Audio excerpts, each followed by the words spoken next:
अरे तुम किसके पुत्र हो और यहाँ जंगल में क्या कर रहे हो? मेरे माता पिता नहीं है, मैं गंगा के किनारे ही रहता हूँ। तो फिर मेरे साथ आश्रम में चलो। मैं आश्रम में अकेला रहता हूँ, तुम्हारे साथ रहकर मुझे बहुत आनंद होगा। मैं आपके आश्रम आऊंगा, लेकिन मेरा शरीर देख लो बाबा जी। मतलब क्या कहना चाहता है तू? और तेरा नाम क्या है? मेरा नाम अढ़ैया है।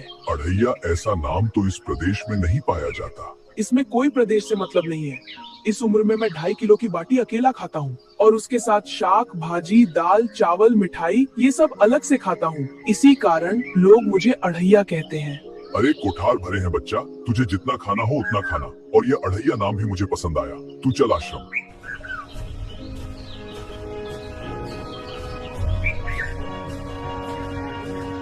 आप कहोगे उतना काम करूंगा बाबा जी, लेकिन खाना खिलाने में कोई कमी मत रखना। 2-2.5 किलो की बाटी तो चाहिए ही मुझे, फिर खुराक ही बढ़े तो कुछ कह नहीं सकता। अरे भाई, तू खाना जितना खाना हो उतना। तू चल।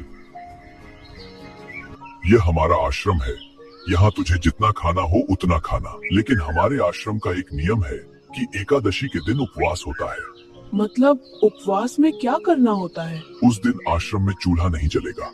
उस दिन भूखा ही रहना होता है। वो महीने में कितनी बार आती है? 2 बार, एक पूर्णिमा की एकादशी और दूसरी अमावस्या की। नहीं बाबा जी, एकादशी के उपवास करने पड़े यह मुझे पसंद नहीं है।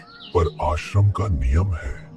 वो जो भी नियम हो, या तो नियम सुधारो या तो मुझे जाने दो। ठीक है, मैं कुछ करता हूँ, चलो।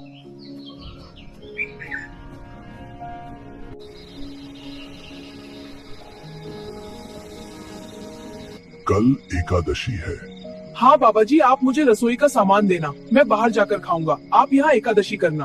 अभी भी कह रहा हूँ, आश्रम के नियम का उल्लंघन मत कर। बाबा जी, तो फिर आप मुझे जाने दो। ठीक है, तो एक बात कर लेना, खाना खाने से पहले ठाकुर जी को भोग लगा देना। ठीक है, मैं कल सुबह ही निकल जाऊंगा।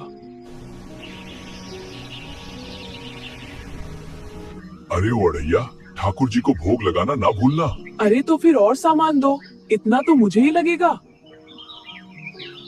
तू मूर्ख, तुझे कैसे समझाऊं? सिर्फ तुझे भावना करनी है। भावना ये क्या होती है? जब रसोई तैयार हो तब थाली के सामने बैठकर 2 हाथ जोड़कर ठाकुर जी को खाना खाने बुलाना। मेहरबानी करके इतना नियम पालन करना। ठीक है।